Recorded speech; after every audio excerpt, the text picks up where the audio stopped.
सोमवार दिनांक 28 अक्टूबर 2024 को आने वाली है संवत 2081 कार्तिक मास कृष्ण पक्ष की रमा एकादशी। कार्तिक महीने के कृष्ण पक्ष में आने वाली एकादशी को रमा एकादशी कहा जाता है।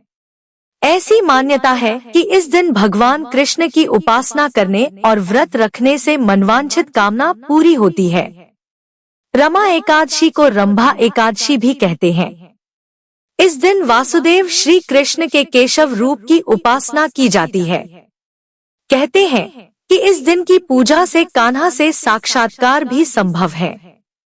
इस एकादशी का व्रत रखने से पापों का नाश तो होता ही है, साथ में महिलाओं को सुखद वैवाहिक जीवन का वरदान भी मिलता है।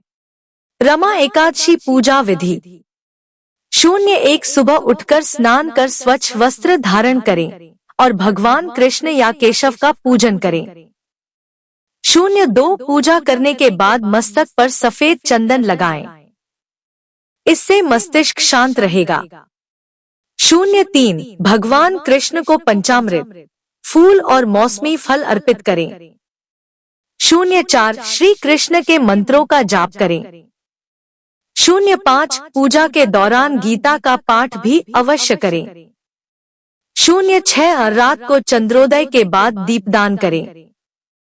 07 एकादशी के दिन रात्रि में सोने का विधान नहीं है।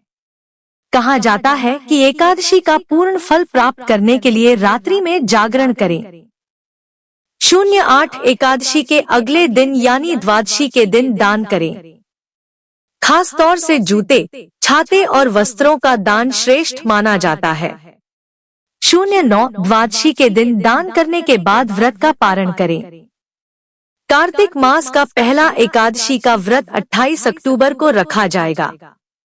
कार्तिक कृष्ण पक्ष की एकादशी तिथि रमा एकादशी व्रत करने का विधान है। इस एकादशी को रंभा एकादशी के नाम से भी जाना जाता है। एकादशी व्रत के नियमों का पालन व्रत के एक दिन पहले यानी दशमी के दिन से ही शुरू हो जाता है। दशमी के दिन सूर्यास्त के बाद अन्न भोजन ग्रहण नहीं करना चाहिए व दशमी के दिन शुद्ध सात्विक भोजन करना चाहिए। रमा एकादशी के दिन स्नानादि से निवृत्त होकर व्रत पालन का संकल्प करना चाहिए। एकादशी व्रत के दिन भगवान विष्णु की पूजा करनी चाहिए है। इसके बाद भगवान विष्णु का धूप, पंचामृत, तुलसी के पत्तों, दीप, नैवेद्य, फूल, फल आदि से पूजा करने का विधान है। रमा एकादशी व्रत वाली रात को भगवान का भजन कीर्तन व जागरण करना चाहिए। रमा एकादशी व्रत पूजा शुभ मुहूर्त और पारण का समय: एकादशी तिथि आरंभ 28 अक्टूबर रविवार 2024 को सुबह 05:24 से। एकादशी तिथि समाप्त 29 अक्टूबर मंगलवार 2024 को सुबह 7:51 पर। उद्या तिथि अनुसार एकादशी व्रत तिथि 28 नवंबर 2024 को रहेगा। एकादशी व्रत का पारण खोलने का समय 29 अक्टूबर मंगलवार को सुबह 06:32 से सुबह 08:45 के बीच रहेगा। एकादशी व्रत को सदा रखो याद, करो अपने दुर्लभ मानव जीवन व अपनी 21 पीढ़ियों का कल्याण। पद्म पुराण के अनुसार व्रत अगले यानी द्वादशी के दिन भगवान का पूजन कर ब्राह्मण को भोजन और दान विशेष कपड़े, जूते, छाता आदि देने का विधान बताया गया है। अंत में भोजन ग्रहण कर व्रत खोलना चाहिए। रमा एकादशी व्रत का महत्व: पद्म पुराण के अनुसार रमा एकादशी व्रत कामधेनु और चिंतामणि के समान फल देता है। इसे करने से व्रती अपने सभी पापों का नाश करते हुए भगवान विष्णु का धाम प्राप्त करता है। मृत्यु के बाद उसे मोक्ष की प्राप्ति होती है। इसके अलावा रमा एकादशी व्रत के प्रभाव से धन धान्य की कमी दूर होती है। रमा एकादशी की कथा: जो भी व्यक्ति इस कथा को पढ़ता या सुनता है उसे 100 गुना पुण्य फल की प्राप्ति होती है। जय श्री हरि, जय श्री विष्णु भगवान की। धर्मराज युधिष्ठिर कहने लगे कि हे भगवान, कार्तिक कृष्ण एकादशी का क्या नाम है? इसकी विधि क्या है? इसके करने से क्या फल मिलता है? सो आप विस्तार पूर्वक बताइए। भगवान श्री कृष्ण बोले कि कार्तिक कृष्ण पक्ष की एकादशी का नाम रमा है। यह बड़े बड़े पापों का नाश करने वाली है। इसका महात्म्य मैं तुमसे कहता हूँ, ध्यान पूर्वक सुनो। हे राजन, प्राचीन काल में मुचुकुंद नाम का एक राजा था। उसकी इंद्र के साथ मित्रता थी और साथ ही यम, कुबेर, वरुण और विभीषण भी उसके मित्र थे। यह राजा बड़ा धर्मात्मा, विष्णु भक्त और न्याय के साथ राज करता था। उस राजा की एक कन्या थी जिसका नाम चंद्रभागा था। उस कन्या का विवाह चंद्रसेन के पुत्र शोभन के साथ हुआ था। एक समय वह शोभन ससुराल आया। उन्हीं दिनों जल्दी ही पुण्यदायिनी एकादशी रमा भी आने वाली थी। जब व्रत का दिन समीप आ गया तो चंद्रभागा के मन में अत्यंत सोच उत्पन्न हुआ कि मेरे पति अत्यंत दुर्बल हैं और मेरे पिता की आज्ञा अति कठोर है। दशमी को राजा ने ढोल बजवाकर सारे राज्य में यह घोषणा करवा दी कि एकादशी को भोजन नहीं करना चाहिए। ढोल की घोषणा सुनते ही शोभन को अत्यंत चिंता हुई और अपनी पत्नी से कहा कि हे प्रिय, अब क्या करना चाहिए? मैं किसी प्रकार भी भूख सहन नहीं कर सकूंगा। ऐसा उपाय बतलाओ कि जिससे मेरे प्राण बच सकें, अन्यथा मेरे प्राण अवश्य चले जाएंगे। चंद्रभागा कहने लगी कि हे स्वामी, मेरे पिता के राज में एकादशी के दिन कोई भी भोजन नहीं करता। हाथी, घोड़ा, ऊंट, बिल्ली, गौ आदि भी तृण, अन्न, जल आदि ग्रहण नहीं कर सकते। फिर मनुष्य का तो कहना ही क्या है। यदि आप भोजन करना चाहते हैं तो किसी दूसरे स्थान पर चले जाइए, क्योंकि यदि आप यहीं रहना चाहते हैं तो आपको अवश्य व्रत करना पड़ेगा। ऐसा सुनकर शोभन कहने लगा कि हे प्रिय, मैं अवश्य व्रत करूंगा। जो भाग्य में होगा वह देखा जाएगा। इस प्रकार से विचार कर शोभन ने व्रत रख लिया और वह भूख व प्यास से अत्यंत पीड़ित होने लगा। जब सूर्य नारायण अस्त हो गए और रात्रि को जागरण का समय आया, जो वैष्णवों को अत्यंत हर्ष देने वाला था, परंतु शोभन के लिए अत्यंत दुखदायी हुआ। प्रात काल होते शोभन के प्राण निकल गए। तब राजा ने सुगंधित काष्ठ से उसका दाह संस्कार करवाया, परंतु चंद्रभागा ने अपने पिता की आज्ञा से अपने शरीर को दग्ध नहीं किया और शोभन की अंत्येष्टि क्रिया के बाद अपने पिता के घर में ही रहने लगी। रमा एकादशी के प्रभाव से शोभन को मंदराचल पर्वत पर धन धान्य से युक्त तथा शत्रुओं से रहित एक सुंदर देवपुर प्राप्त हुआ। वह अत्यंत सुंदर रत्न और वैदुर्यमणि जटित स्वर्ण के खंभों पर निर्मित अनेक प्रकार की स्फटिक मणियों से सुशोभित भवन में बहुमूल्य वस्त्राभूषणों तथा छत्र व चंवर से विभूषित गंधर्व और अप्सराओं से युक्त सिंहासन पर आरूढ़ ऐसा शोभायमान होता था मानो दूसरा इंद्र विराजमान हो।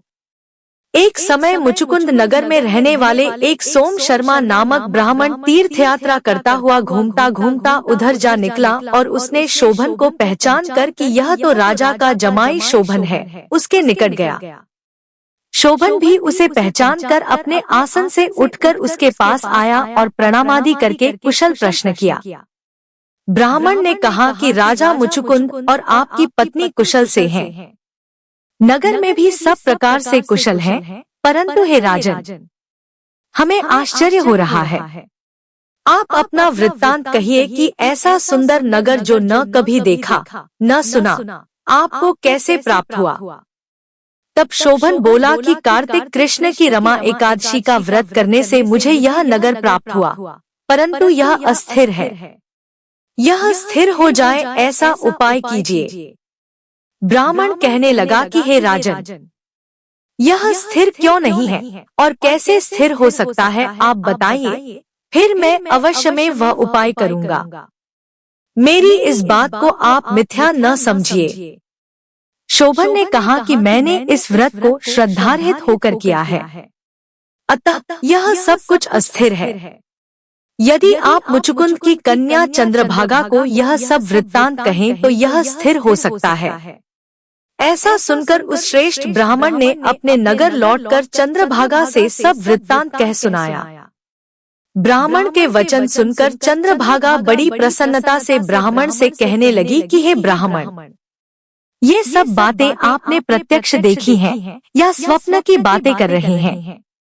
ब्राह्मण कहने लगा कि हे पुत्री, मैंने महावन में तुम्हारे पति को प्रत्यक्ष देखा है, साथ ही किसी से विजय न हो ऐसा देवताओं के नगर के समान उनका नगर भी देखा है।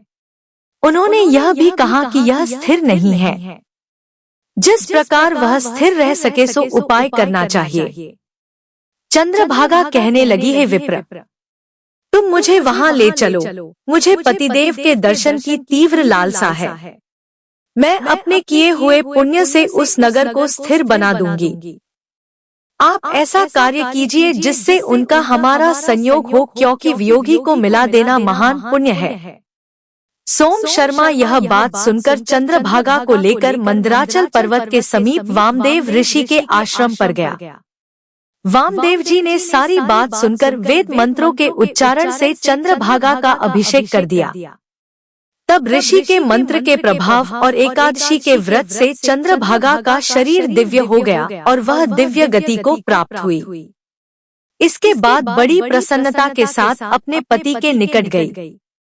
अपनी प्रिय पत्नी को आते देखकर शोभन अति प्रसन्न हुआ और उसे बुलाकर अपनी बाईं तरफ बिठा लिया। चंद्रभागा कहने लगी कि हे प्राणनाथ, आप मेरे पुण्य को ग्रहण कीजिए। अपने पिता के घर जब मैं 8 वर्ष की थी तब से विधि पूर्वक एकादशी के व्रत को श्रद्धा पूर्वक करती आ रही हूँ। इस पुण्य के प्रताप से आपका यह नगर स्थिर हो जाएगा तथा समस्त कर्मों से युक्त होकर प्रलय के अंत तक रहेगा। इस प्रकार चंद्रभागा ने दिव्य आभूषणों और वस्त्रों से सुसज्जित होकर अपने पति के साथ आनंद पूर्वक रहने लगी। हे राजन, यह मैंने रमा एकादशी का महात्म्य कहा है। जो मनुष्य इस व्रत को करते हैं उनके ब्रह्मा हत्यादि समस्त पाप नष्ट हो जाते हैं। कृष्ण पक्ष और शुक्ल पक्ष दोनों की एकादशियां समान हैं। इनमें कोई भेदभाव नहीं है, दोनों समान फल देती हैं। जो मनुष्य इस महात्म्य को पढ़ते अथवा सुनते हैं वे समस्त पापों से छूटकर विष्णुलोक को प्राप्त होता है। जय मुरलीधर गोपाल नंदलाल शरणागतम। जय सद्गुरु देव नारद भगवान शरणागतम। अगर आपको यह कथा अच्छी लगी हो तो वीडियो को लाइक करके चैनल को सब्सक्राइब जरूर कीजिएगा और कमेंट्स में जय श्री हरि जरूर लिखें। सुखी रहें, स्वस्थ रहें। धन्यवाद।